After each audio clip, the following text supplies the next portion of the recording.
Oh, look at there. Then the next time you hit the button, it just works. What's going on, everybody?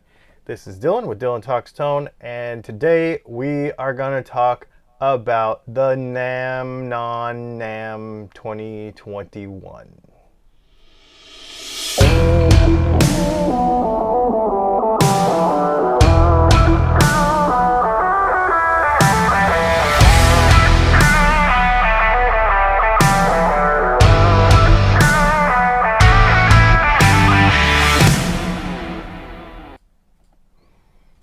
Well, how's it going, everybody?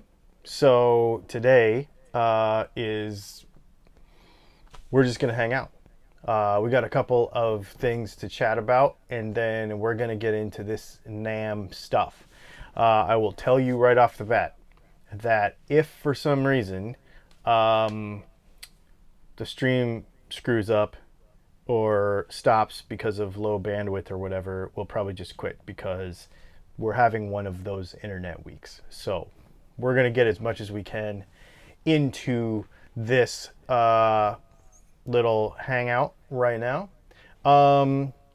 First thing I want to do before we get going anywhere is, well, there's two things I want to talk about. One is we have our Patreon workshop coming up Sunday night at 8 o'clock Eastern.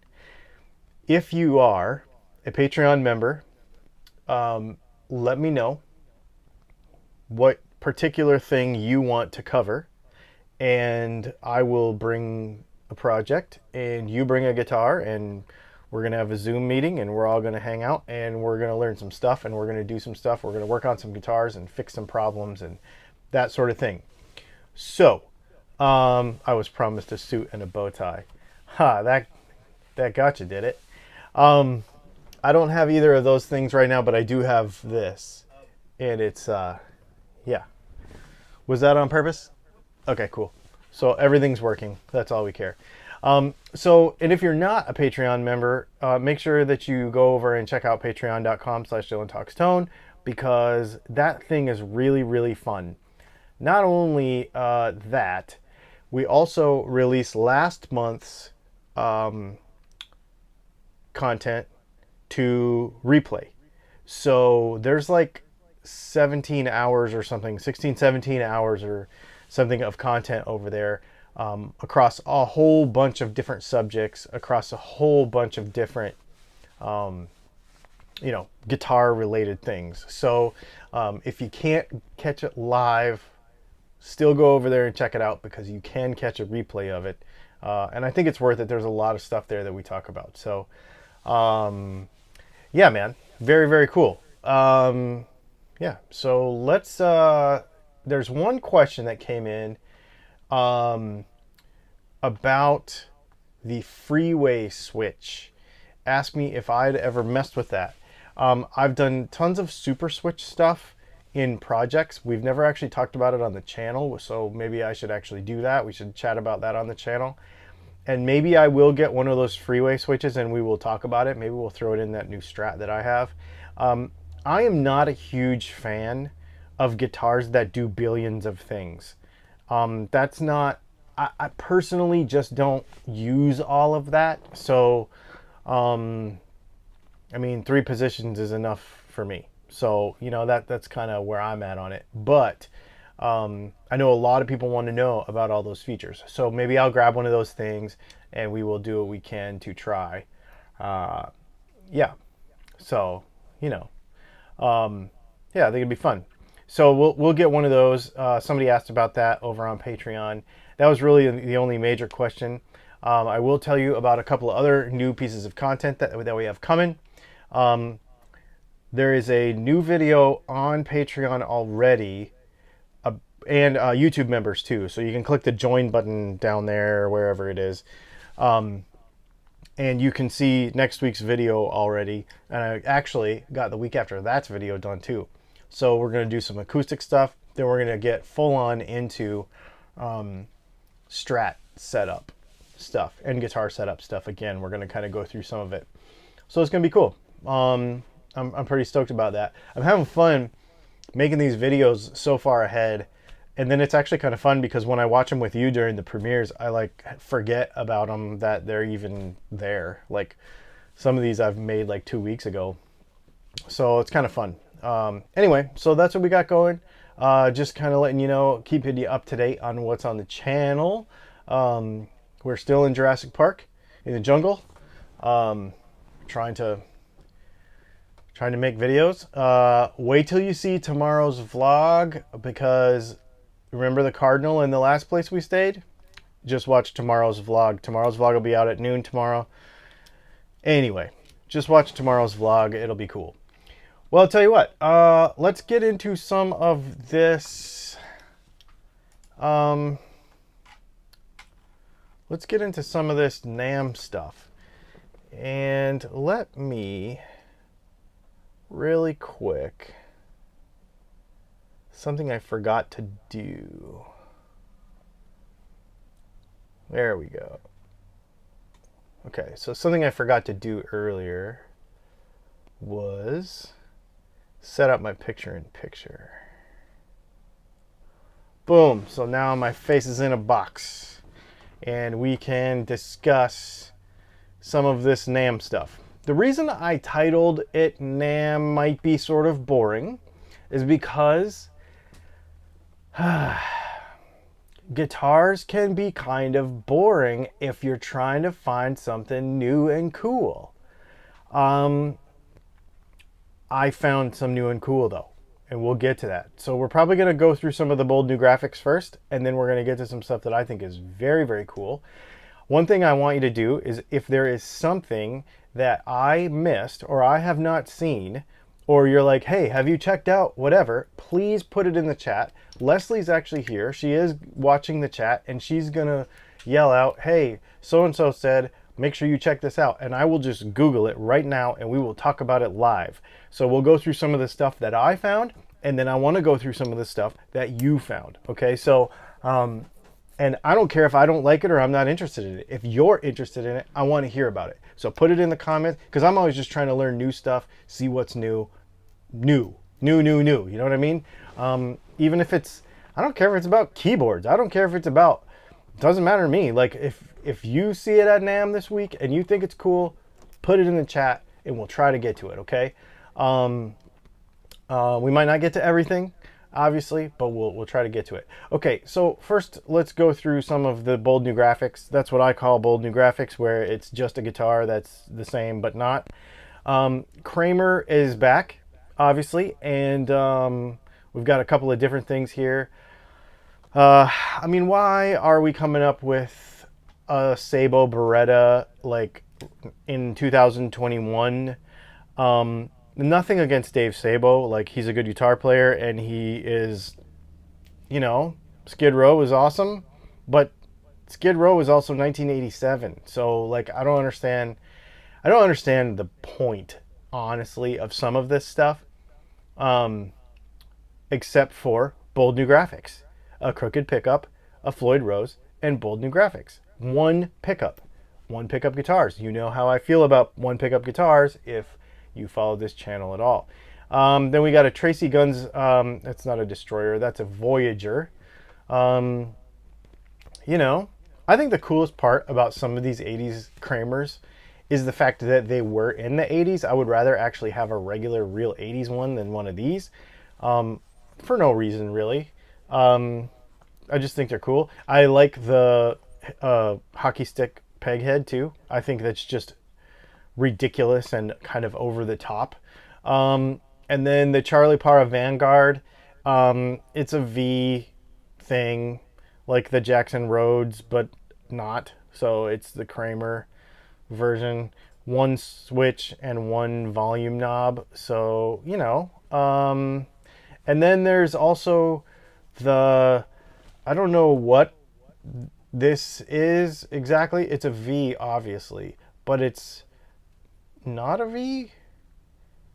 It reminds me of, like, I don't know, a baggy pants crotch or something. The Assault Plus, not a fan of reverse peg heads. Don't ever ask me to build you one, because I won't. I think they are a pain in the butt and hard to deal with, and there's really no point in them. Black and red pickups. Hey, I did that like 5 years ago. So, see what I'm saying? Like, some of this stuff is cool. Everybody made super strats this year for some reason. Every company came up with some sort of humbuckery super strat thing. So, anyway, that was one of the things. This is the next thing I want to share with you. The NAMM 2021 release, worldwide release. I think they already had these in Japan. But Zoom Audio, the G6 multi-effects guitar pedal, it has impulse responses, it has amp modeling, it has a touch screen. The I/O on this thing, like the in and out, like everything you can hook up to it and how it hooks up, it seems really, really cool. And if I could briefly point your attention to US dollars, $399. I might buy that because I just want to see wireless via Bluetooth. I mean, come on. This thing is cool. Is it good? We don't know. I have no idea. But at $399, I want to try it. I mean, I just paid $599 for that Helix, and it's pretty good. But I'm willing to try something. I'm $399. So here's the thing about $399. This right here makes you want to get into amp modeling just because for $399. Even if you're a real amp guy, one of those real amp guys, having this for an option at $399, I don't know why you wouldn't. That's pretty cool. That's probably one of my favorite things so far. How's the comments going? We got anything back there yet? I just pasted one I copied. That was Patreon. Didn't see that. Oh, okay. Okay. Oh, you don't have comments up. I do not have comments up, but I can go over there really quick. Oh, here we go. I didn't see a call for questions on Patreon, but I meant to ask. Now that the Epiphone is not got given away, what happened to the Jackson with the EMGs? I still have it, and I have not decided what we're going to do with it yet. And I just realized I'm sharing with you all of my streaming junk. Yeah, so yeah, I haven't actually decided what we're going to do with that yet. Next thing, the new Epiphone /Signature J45. So basically, this just means that you're going to hear terrible covers of Patience in bars near you very soon. That's what that means. Because everybody's going to buy the J45/Signature Epiphone, and they're going to play Patience on it, and you're just going to have to deal with it. It's just what's going to have to happen. Epiphone.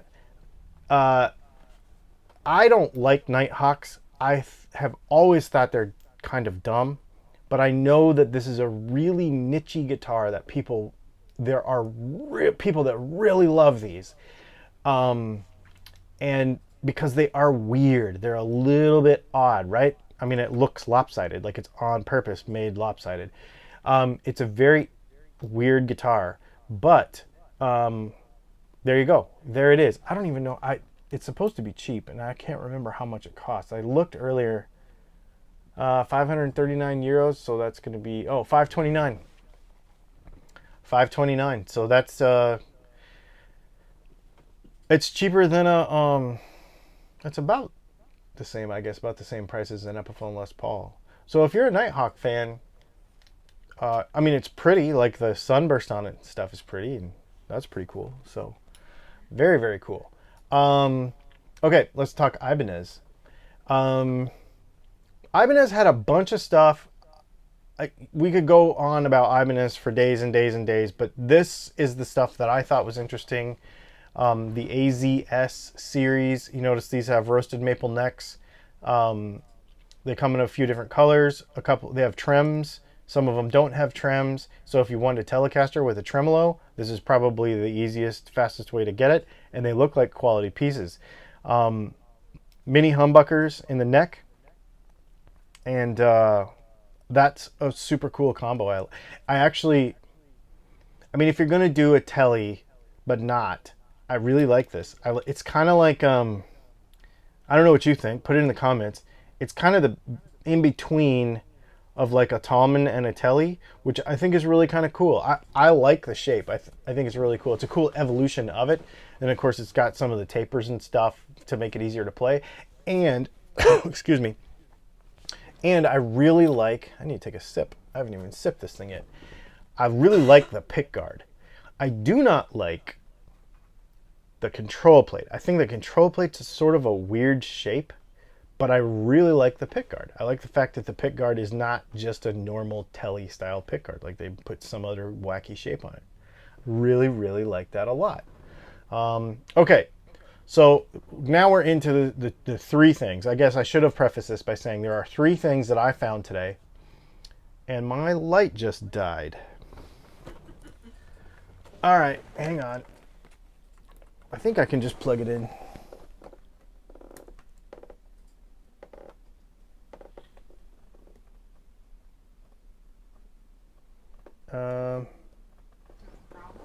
No,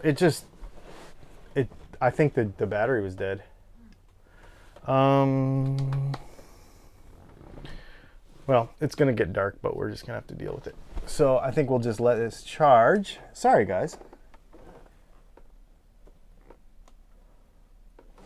We'll just let that charge, and then when it gets a little bit darker, we'll plug it in. So there you go. Anyway, so there's three things that I found today that I thought were really, really cool. And this is the first of those three. I love these AZS things. And then the AZ stuff. Ibanez came up with a bunch of stuff that's really cool. And I can't remember all of it, but I think some of their stuff is pretty cool.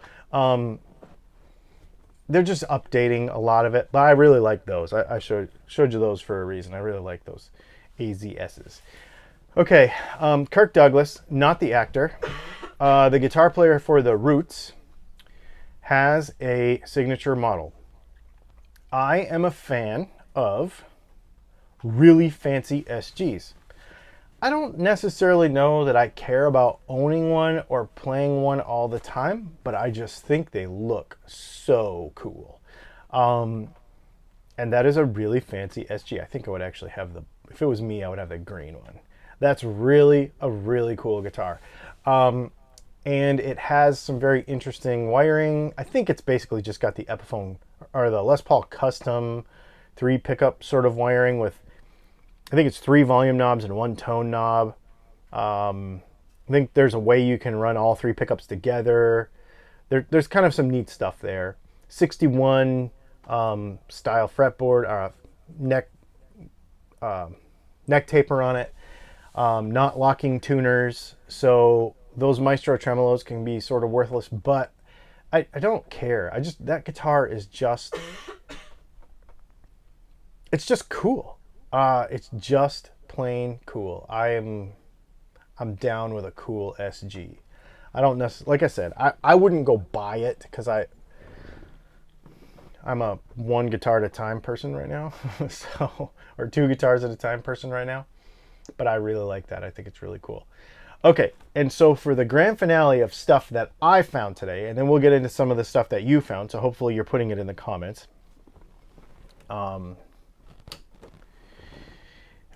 Is the Eastman Romeo. Look at this thing.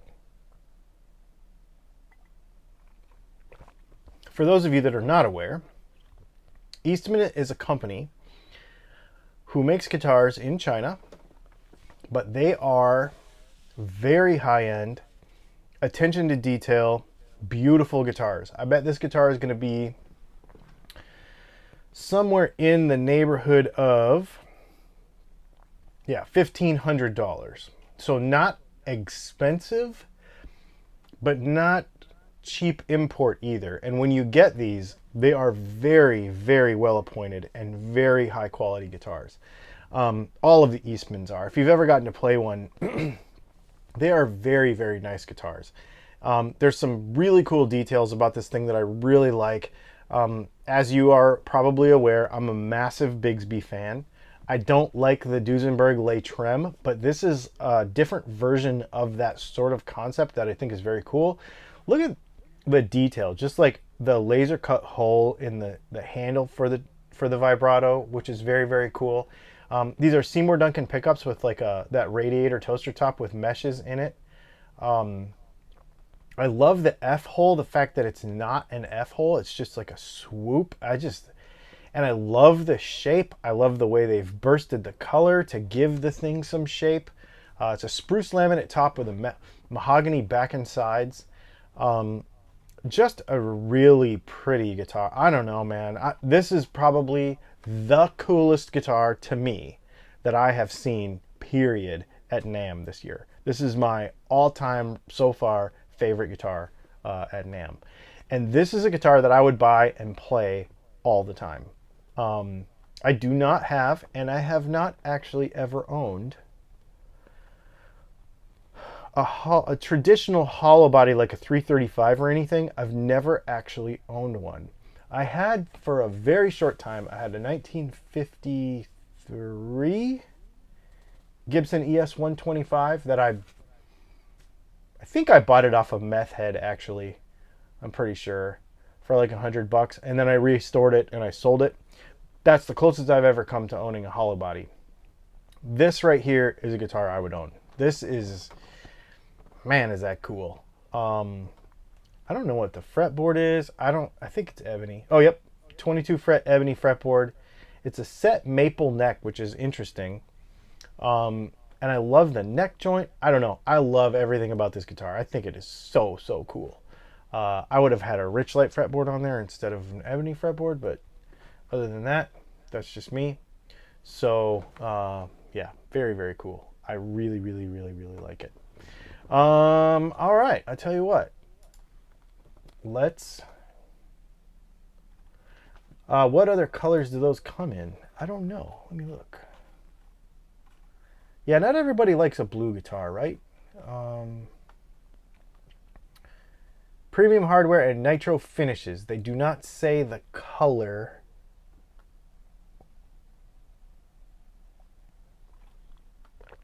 Let's see. It's a 2475, so it's a Gibson scale length.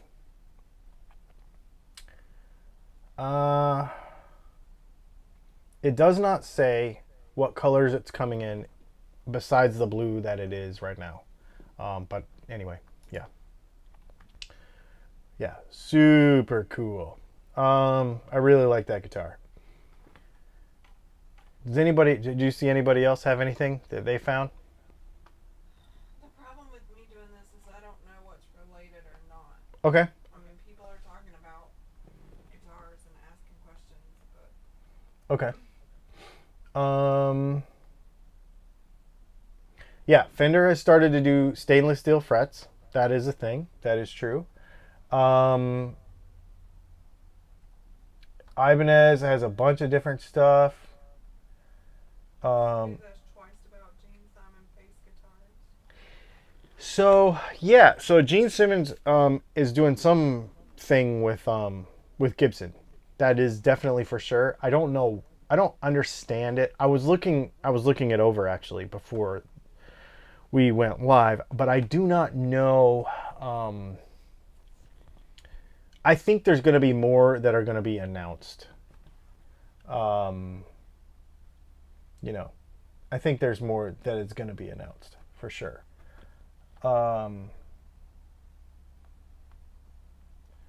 Let's see. I'm trying to go through some of these comments and try to catch up. Ibanez videos.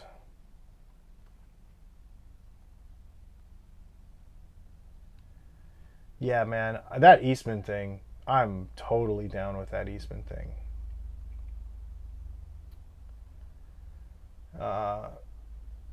There's a few of you in here. There's a few of you in here, and I'm literally just going to call you out right now. We don't talk about politics on this channel. and we don't care where guitars are made. So if you do, either keep it to yourself or that's that. Saying it once. And I feel very strongly about that. So I said it once.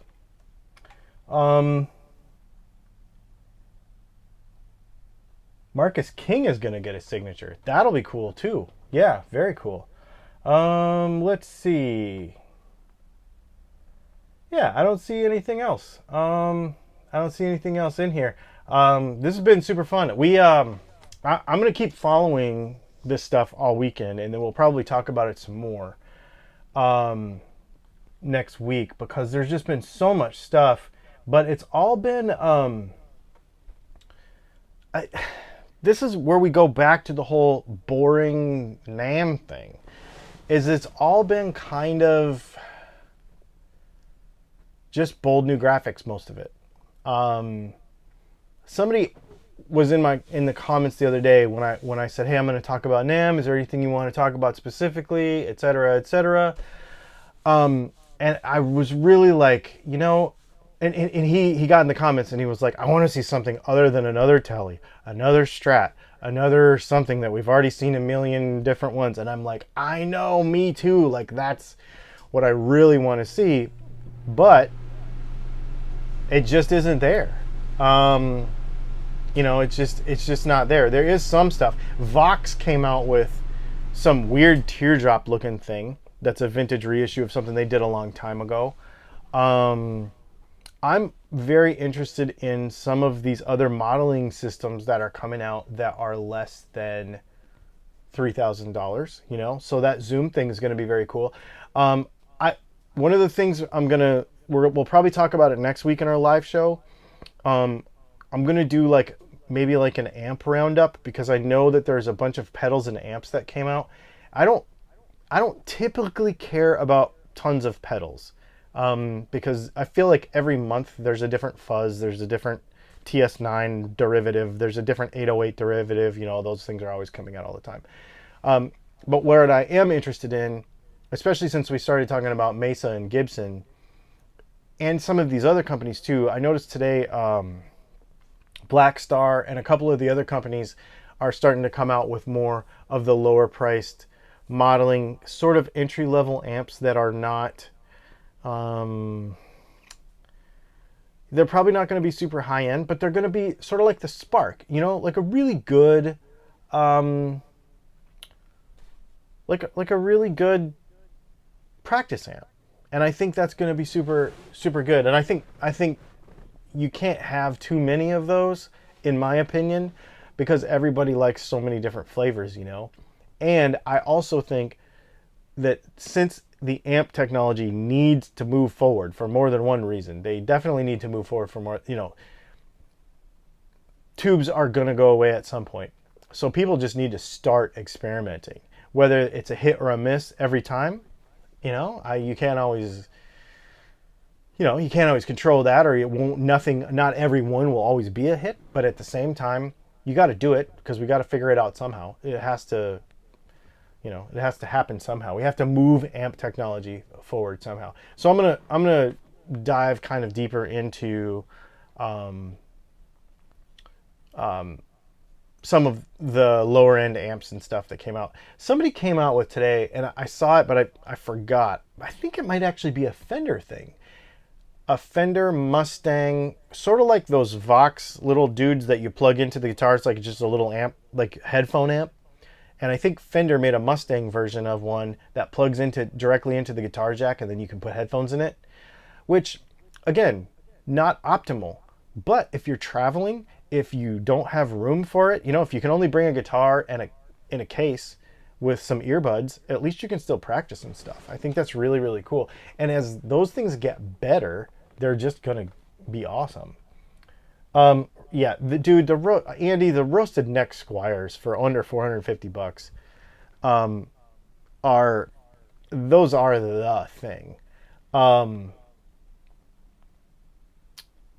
Hey, can you do me a huge favor? Yep. Can you go get the guitar off of the bed?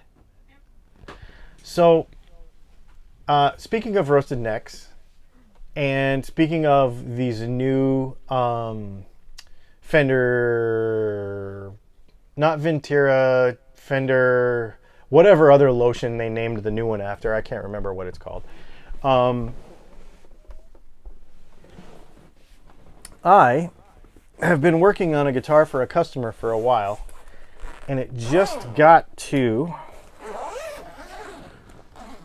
the point where I can start to show it off. I was laughing about this last week because it is a roasted maple neck. We'll get it around to this end. It's a roasted maple neck Strat. Okay. I wonder if this light will work.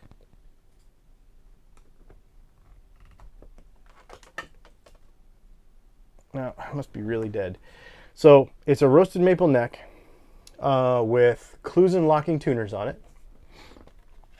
It's a hardtail. See there? So it's a hardtail Strat, 2 P90s, and yeah, this one's actually going over to Kiev, Ukraine. The client's over there, and yeah, super cool. Just went on the P90s for it yesterday, and got it all wired up today. Tomorrow is going to be setup time. Tomorrow is going to be I got to do the nut and put some strings on it, and then it's going to be ready to go to its new home. Well, at least get on a boat and take a long time getting to its new home, but it's going to be pretty soon. Pretty sweet. So I want to share that because I just think it's funny that as we are, I've been building this guitar for a while. It's like I said, it's just now getting done. But it's very similar to some of the stuff that we've seen, the offerings by Fender and stuff. Okay, this is going to drive me insane. We are literally going to make a running change of lights so that I can see and so that you can see. And then I'm going to get back to these comments. People are going to be like, this is very unprofessional. And I'm like, nope, I don't care. I just want to be able to hang out and do what we do. Except I don't know where the battery is. So just bear with me for a second.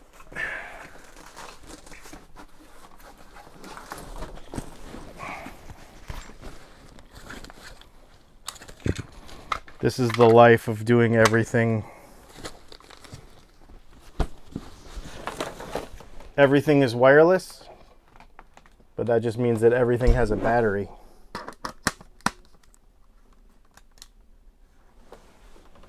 Ah, much better. There we go. Cool. Just had to swap the light out. And now I know the percentage of battery that I'm going to need before I go live with that other light. I just got this new one. It's really, really nice, actually. It is the, what do they call this?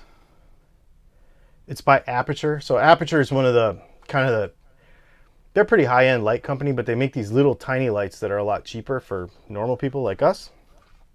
And they work really well. And the battery has about 2.5 or 3 hours of life.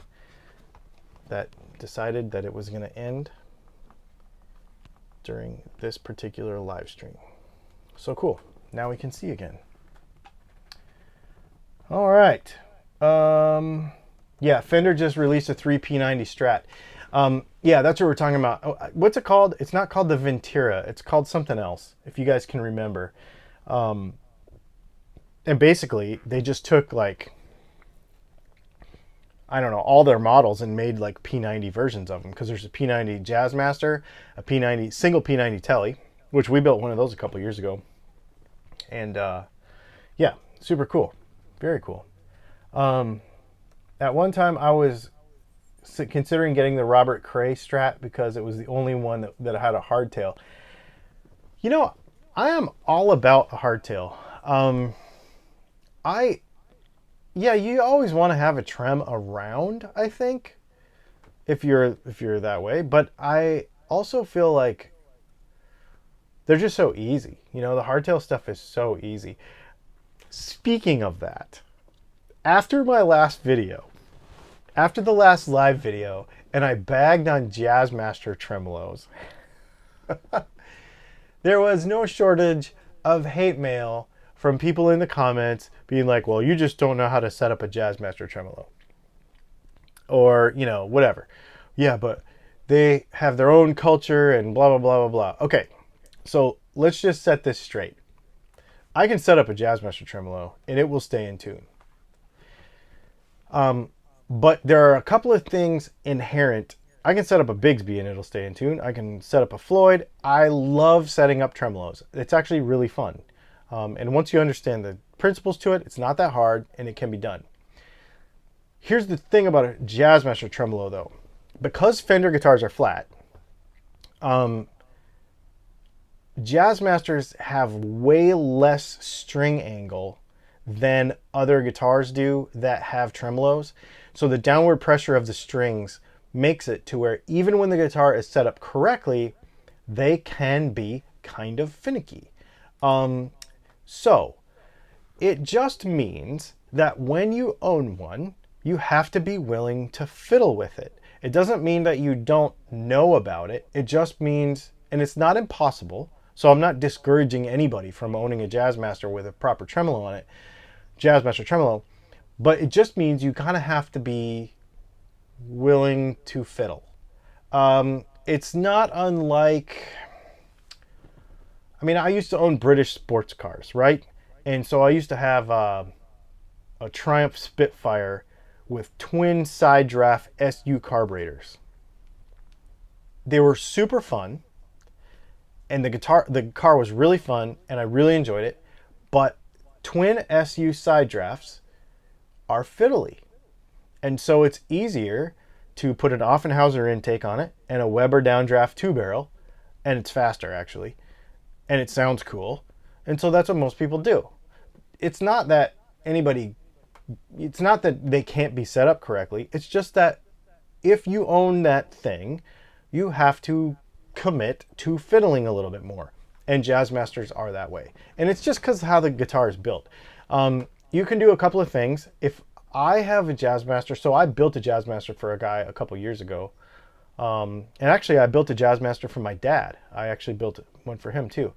And so what I would say, if you have one, is put a shim in the neck and get about 3 degrees of neck angle in it. And then you can have more positive pressure on the strings, downward pressure on the strings at the saddle, and the guitar will be much more stable. One of the things that people do wrong with a Jazzmaster is they want to put rollers on it or something, but that bridge, that Jazzmaster bridge actually sits, I should do a video about it. I don't have one though. But basically, the way that tremolo works is there's a cup, like a thimble, almost like like a thimble on your finger that's down in the guitar, and it's got like a cone shaped on the bottom, and the bridge has these pins that stick out of the bottom. And that bridge is supposed to rock back and forth just a little bit. Very much like a Bigsby with a stork and bow tie. It's supposed to actually rock back and forth just a little bit. So technically there's no friction at the saddles because the saddles just kind of rock back and forth. The problem is if you don't have enough downward pressure on the strings, then it can move in relation to the strings. So like if as the strings go back and forth, if there's not enough downward pressure, the bridge can move in relation to the strings. So like the strings are here, the bridge is here, and then you move the strings, and then the bridge like moves without the strings again. So if you can get a little bit more downward pressure on them, set them up correctly, then it works. It works super good. It's a really cool setup actually, but you just have to know that and fiddle with it a little, you know. Jazzmasters were made for 12s and not for bending. I know most guys that I know that play Jazz Masters that are really into them play 12s or 13s. Yeah, for sure. Because they are, because of that reason, because they move around. Because you're right, when you bend, it moves around on the saddle. But that's because of not enough downward pressure. Just throw a shim under the back of the neck, like 3 pieces of cereal box thick. Stick that in there, put it all back together, set it up, and it'll be fine. And people freak out about putting shims in a guitar, but it's the only way, man. Fender did it when they built them. I don't know about Jazz Masters, but they shimmed everything else. They shimmed tellies, they shimmed strats, everything else. Hardtail Jazz Masters are a great solution to that problem. My solution to it is to put a Bigsby on it. So the last one I built for a customer, we did a Tune-o-matic bridge and a Bigsby, and that thing rips. It was so cool. If you'll recall, we did a video on it, a couple videos on it. That was a stereo guitar where one pickup went to one amp and another pickup went to another amp through a TRS cable. That was a really cool guitar. And that somebody asked me the other day about wiring that, and honestly, I don't remember. I do not have a schematic for it, and I literally figured it out as I went. It was one of those things where you literally had to sit there and go like, okay, the signal is going to go from here, through here, through here, and through here. And then I had to like wire it up like one thing at a time until I got it right. And it worked. It worked really well. But that one was so complex that I didn't have a schematic for it. I had to actually come up with that from scratch. So speaking of that, one of the lessons and one of the workshops that we do over on Patreon that we did this past year that you can catch in replay, I think on the $10 level and up, you can catch the replay of this. One of the things we did was we spent a fair amount of time. It was a whole episode of that. So it was like 2 hours or an hour and a half. And it focused on how to follow signal through the guitar to be able to draw your own schematics and do your own designs. And it's just like a mental, your brain, you look at it and you're just like, okay, this is so confusing or whatever. But if you can wrap your mind around following the signal path through the guitar and understand what that means, guitars are actually really easy to wire. And then when you come up with these weird schematics, I want the pickup to be on when I do this, this, or this. Or when I put this position, the switch in this position, I want these 2 pickups to be on. Or I want this volume to control this pickup only. Once you understand how the signal flows through the guitar, then you will be able to sit down with a notepad or a whiteboard, or, I think I did it with my iPad and a pen, and just draw a schematic. In fact, during that workshop, one of the people, I think it was Larry, one of the people had an idea, and he's like, I wish I could wire my guitar this way. And I was like, okay, well, let me just do it. And so I used my iPad and a pen so that he could see it on the screen.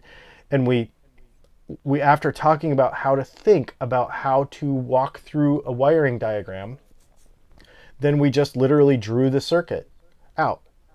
And that became his diagram, and then he went and built it, and it worked.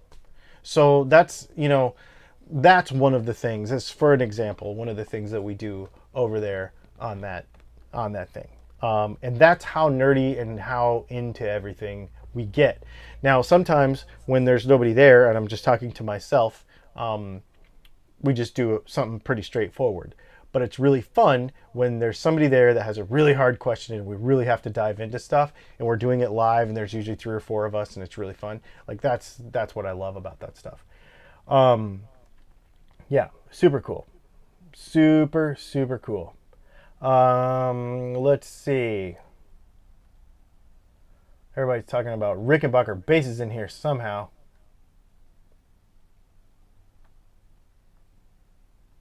Let's see what we got. That's about it, really. do you have to play a Jazzmaster with your pinky finger raised. Only if you're wearing a sharkskin suit and a bow tie, then you have to play with your pinky finger raised. That is definitely a thing.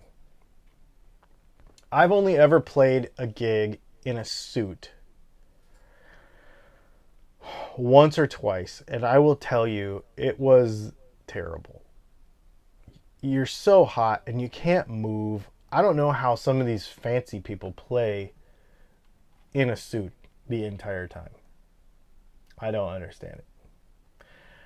Anyway, you guys, this is awesome. Thanks for hanging out with us tonight. If you have any other questions or thoughts, put them in the comments even after the chat is over. And we will see you tomorrow. Actually, I have to finish editing tomorrow's vlog and get it uploaded so that you can see it tomorrow at noon. Please go check out patreon.com/DylanTalksTone because I want there to be some people there Sunday night because it's way more fun the more people there are. I limit them, but we've never hit the limit of people because you don't want too many people because then it's not personal enough. But we've never hit the limit, so we would love to have you. And then also before we go, share everything because we gave away the 50,000-ish subscriber giveaway guitar and we have 49,920 subscribers. So I'm hoping to actually hit that tomorrow. So that's pretty cool. So thanks for hanging out. We'll see you tomorrow during the premiere of this week's vlog. And then we will see you on Tuesday here with a video about our new Strat. And then next Thursday, we'll talk about some more NAMM stuff because I think there's going to be a bunch more this weekend. So thanks for hanging out, and we will see you all very, very